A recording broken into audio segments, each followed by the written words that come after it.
Indonesia, salam Nusantara dari Sabang sampai Merauke, dari Minang sampai Pulau Rote. Mantalah iman kita, mantalah kasih kita, mantalah pengharapan kita tentunya dalam Yesus Kristus yang menjadi Tuhan dan Juru Selamat kita dan Juru Selamat dunia. Jangan katakan bahwa Yesus itu bukan Tuhan, jangan katakan pula bahwa Yesus itu bukan Juru Selamat. Dia adalah Tuhan, dia adalah Juru Selamat. Kalau engkau percaya, engkau akan diselamatkan. Engkau tidak percaya, engkau akan dihukum. Yohanes 3 ayat 36. Karena Yesus sudah berkata, Petrus sudah berkata, Yesus sudah berkata, dalam kisah dalam Yohanes 14 ayat, karena akulah jalan dan kebenaran dan hidup, tiada seorang sampai kepada Allah kalau tidak melalui aku. Dan juga Alkitab mengatakan dalam Kisah Rasul 4 ayat 12, dan keselamatan tidak ada dalam siapapun juga selain dalam Dia Yesus Kristus. Karena di bawah kolong langit tidak ada nama lain yang diberikan kepada manusia yang olehnya kita diselamatkan. Mantap. Dan juga Alkitab mengatakan dalam Kisah Rasul 16 ayat 31, percayalah kepada Tuhan Yesus Kristus, maka engkau akan diselamatkan, engkau dan seisi rumahmu. Mantap. Puji nama Tuhan.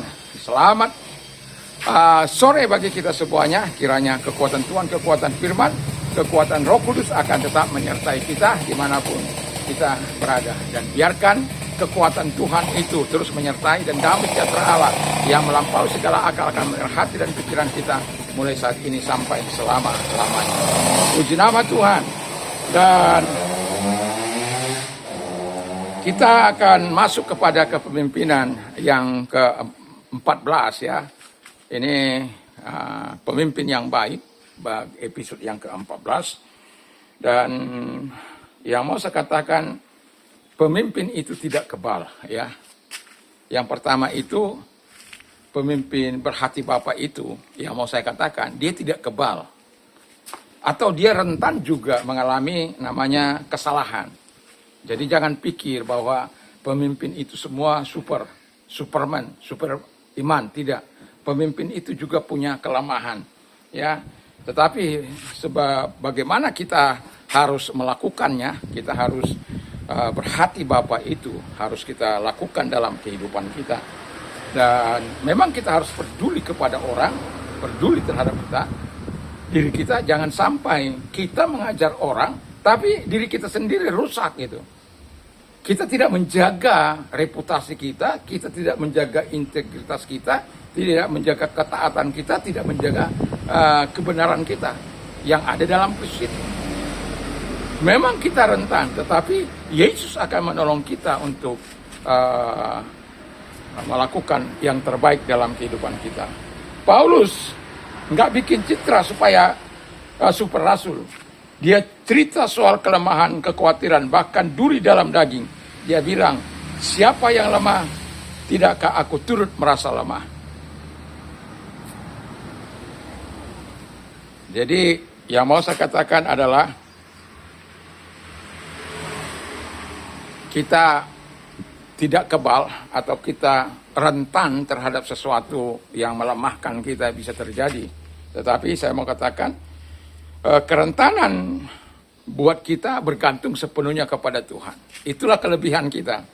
Walaupun kita rentan, tapi kita tahu bagaimana menjaga kerentanan itu.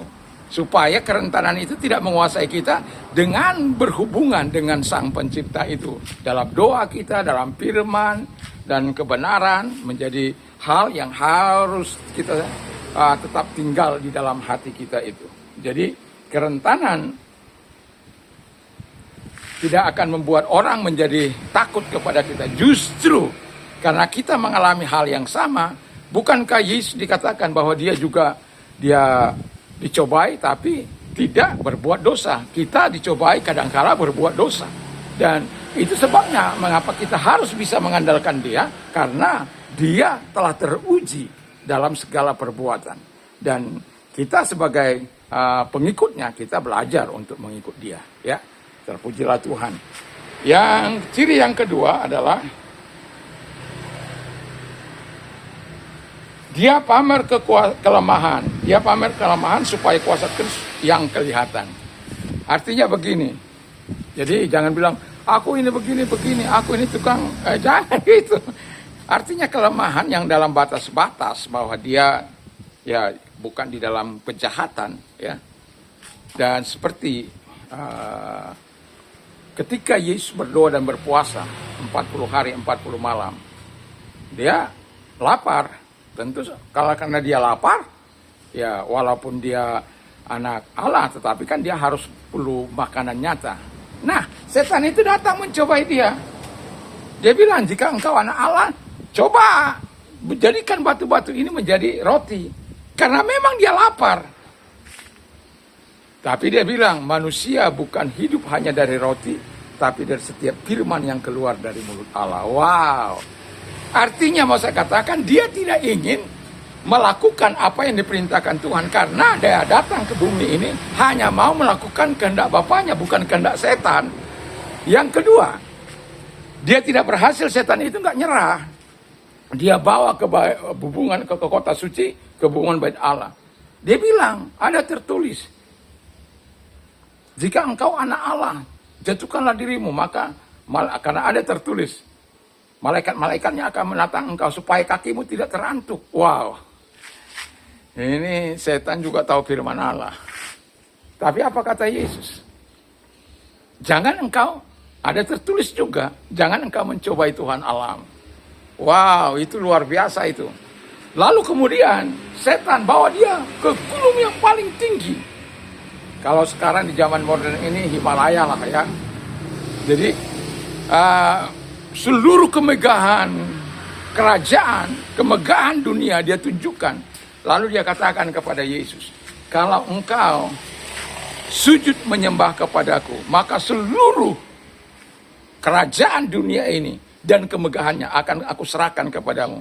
Memang Alkitab mengatakan bahwa dunia ini di dalam pengaruh si jahat, di dalam pengaruh si iblis. Jadi kita tidak bisa pungkiri itu. Tapi Yesus katakan bahwa ada tertulis, hanya kepada Tuhan Allahmu engkau berbuat bakti.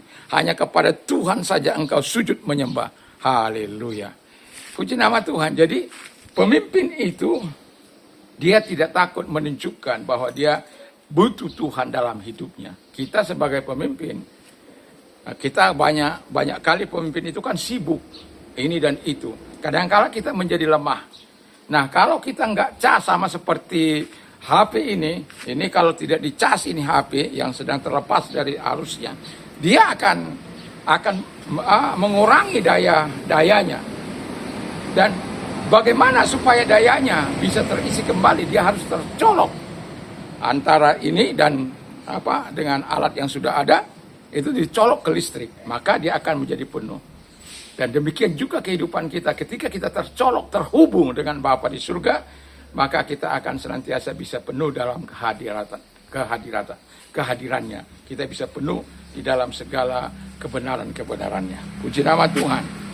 Jadi juga Alkitab mengatakan,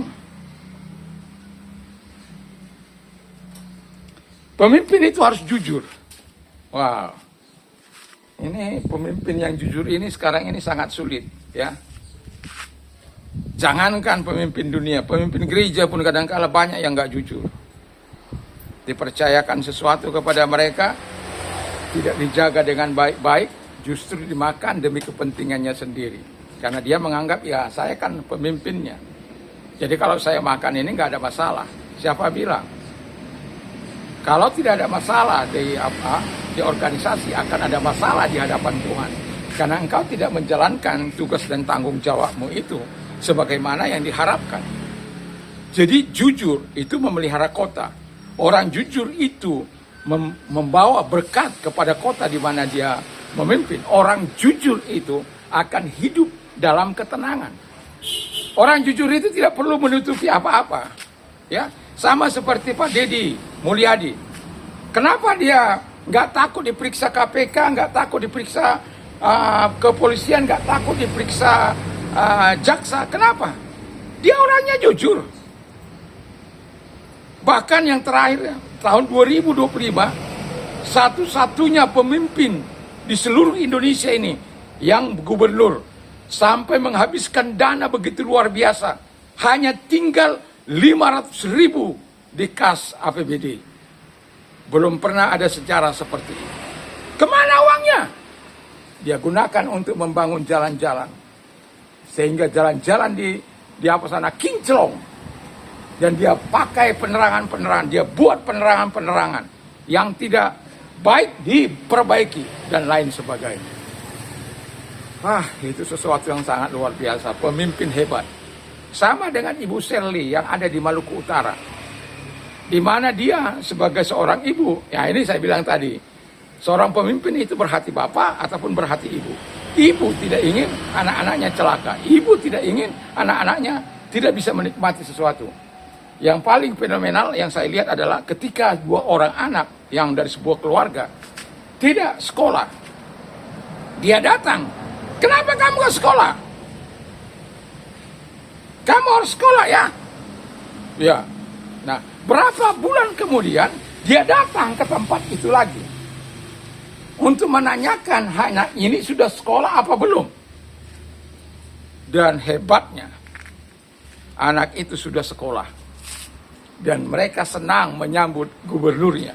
Dan mereka dikasih uang. Karena apa? Mereka mau menuruti nasihat gubernur. Orang tuanya nggak didengar. Ayah ibunya nggak didengar. Tapi gubernurnya didengar. Kenapa? Karena dia adalah seorang ibu yang ingin anak-anaknya mengalami kebaikan. Dan itu sebabnya anak-anaknya menikmati segala hal yang baik. Dan itu terjadi karena Tuhan. Ya, Ibu Shirley membangun masyarakat, melakukan apa yang dikerjakannya, dan mengerjakan apa yang diperintahkan kepada dia. Dan itulah sebabnya kita sebagai orang yang percaya penting untuk melakukan terobosan, untuk memulihkan orang-orang yang tidak sedang dalam keadaan tidak baik. Itulah sebabnya seorang pemimpin itu harus memperhatikan. Saya kagum karena mereka turun ke bawah, turun memperhatikan masyarakat, ada yang rumahnya tidak bagus, ada ke rumahnya yang tidak baik, diperbaiki, dan ada yang tidak benar, diperbaiki dalam nama Tuhan Yesus. Jadi ada Mas Nurul? Tidak ada.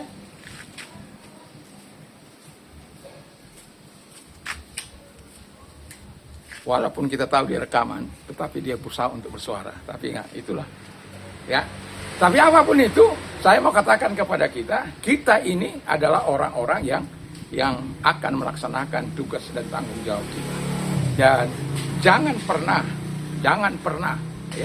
pernah menjadi pemimpin yang tidak care, yang tidak peduli.